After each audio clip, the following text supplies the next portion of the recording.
नमस्कार। आज हम बात करने वाले हैं भारतीय रेल के बारे में। ये सिर्फ एक ट्रांसपोर्ट नेटवर्क नहीं है, ये तो हमारे देश की लाइफलाइन है और इस वक्त एक बहुत बड़े बदलाव के दौर से गुजर रही है। अच्छा, इसके स्केल का अंदाजा लगाना है तो बस ये सोचिए कि हर एक दिन 11,000 से ज्यादा ट्रेनें पूरे देश में अपनी पटरियों पर दौड़ रही होती हैं। आज के इस सफर में हम कई अहम पड़ाव पर रुकेंगे। पहले तो बड़ी तस्वीर को समझेंगे, फिर टेक्नोलॉजी, पैसेंजर एक्सपीरियंस, रेलवे की कमाई, उसकी चुनौतियां और हाँ, भविष्य में क्या होने वाला है, इस पर भी नजर डालेंगे। तो चलिए शुरू करते हैं। देखिए, इंडियन रेलवेज ना सिर्फ आने जाने का एक जरिया नहीं है, बल्कि ये हमारी राष्ट्रीय पहचान का एक बहुत ही मजबूत हिस्सा है। और आज ये अपने इतिहास के सबसे बड़े बदलावों में से एक से गुजर रहा है। तो ये जो बदलाव है, इसका सबसे साफ असर कहाँ दिख रहा है? वो है खुद ट्रेनों पर, जो अब पहले से कहीं ज्यादा मॉडर्न हो रही हैं। वंदे भारत स्लीपर से लेकर हाइड्रोजन ट्रेन तक कई बड़े और महत्वाकांक्षी प्रोजेक्ट्स चल रहे हैं।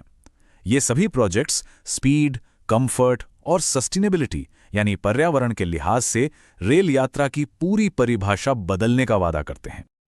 और फ्यूचर की बात करें तो ये नई हाइड्रोजन ट्रेन सबसे आगे है। खास बात यह है कि इसे पूरी तरह से भारत में ही डिजाइन किया गया है। तो एक तरफ ये आत्मनिर्भर भारत का बड़ा उदाहरण है और दूसरी तरफ जीरो एमिशन यानी प्रदूषण रहित भविष्य की ओर एक बहुत मजबूत कदम। और स्पीड की ये चाहत हमें वंदे भारत स्लीपर में भी साफ दिखती है। इसने हाल ही में 180 किलोमीटर प्रति घंटे की रफ्तार से अपना ट्रायल सफलतापूर्वक पूरा कर लिया है। ये रात के सफर को और तेज और ज्यादा आरामदायक बनाने की दिशा में एक बहुत बड़ा माइलस्टोन है। तो ठीक है, ये बड़े बड़े प्रोजेक्ट्स तो अपनी जगह हैं, लेकिन सवाल ये उठता है कि इसका उन लाखों करोड़ों यात्रियों पर क्या असर पड़ रहा है जो रोज रेल से सफर करते हैं। चलिए शुरुआत सबसे कॉमन चीज से करते हैं, यानी कि टिकट बुक करने के अनुभव से। अब ये जो नंबर आप देख रहे हैं, ये धोखाधड़ी के खिलाफ एक बहुत बड़ी कार्रवाई का नतीजा है और इसका सीधा असर आम आदमी के लिए टिकटों की उपलब्धता पर पड़ता है। असल में इसका मकसद ये है कि जो असली यात्री हैं, उन्हें अवैध बॉट्स मतलब जो ऑटोमेटेड सॉफ्टवेयर होते हैं, उनकी वजह से तत्काल टिकट बुक करने में दिक्कत ना आए। इस सफाई से कंफर्म टिकट मिलने के चांसेस बढ़ जाते हैं। टिकट बुकिंग के अलावा सफर के अनुभव को भी बेहतर बनाने पर जोर है। जैसे अब ट्रेनों में मैकडॉनल्ड्स और केएफसी जैसे ब्रांडेड खाने के ट्रायल हो रहे हैं। वंदे भारत में लोकल खाना परोसा जाएगा और सीनियर सिटीजन के लिए लोअर बर्थ मिलना भी अब आसान हो गया है। जाहिर है, इतने बड़े बदलाव के लिए पैसों की जरूरत तो होती ही है।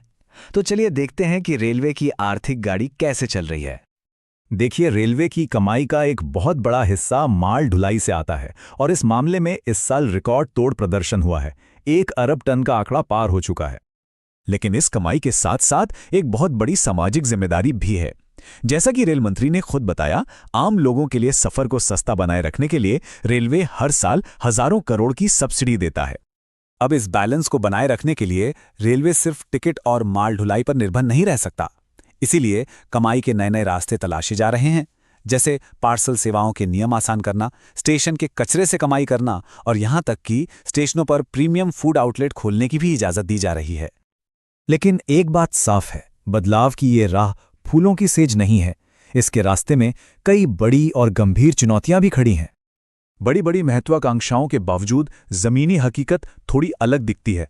वंदे भारत को लेकर देरी की आलोचना हो रही है, सुरक्षा को लेकर गंभीर सवाल उठ रहे हैं और तो और ट्रेन चलाने वाले लोको पायलट खुद काम के घंटे कम करने की मांग कर रहे हैं।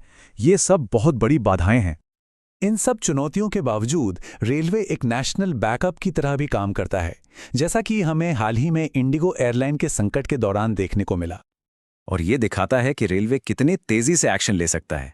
जब हजारों यात्री फंस गए तो रेलवे ने फौरन 89 से ज्यादा स्पेशल ट्रेनें चलाईं, एयरपोर्ट्स पर हेल्प डेस्क लगाए और लोगों को उनकी मंजिल तक पहुंचाया। तो इन तमाम सफलताओं, बदलावों और चुनौतियों को देखने के बाद सवाल ये उठता है कि भारतीय रेल का अगला स्टेशन कौन सा है, भविष्य कैसा होगा? और आखिर में सबसे बड़ा सवाल यही है, क्या भारतीय रेल तेजी से मॉडर्न बनने की अपनी चाहत और सुरक्षा, विशाल नेटवर्क और करोड़ों लोगों के लिए किफायती रहने की चुनौतियों के बीच एक सही संतुलन बना पाएगा? इसी सवाल का जवाब इस बदलाव की सफलता और करोड़ों लोगों के सफर का भविष्य तय करेगा।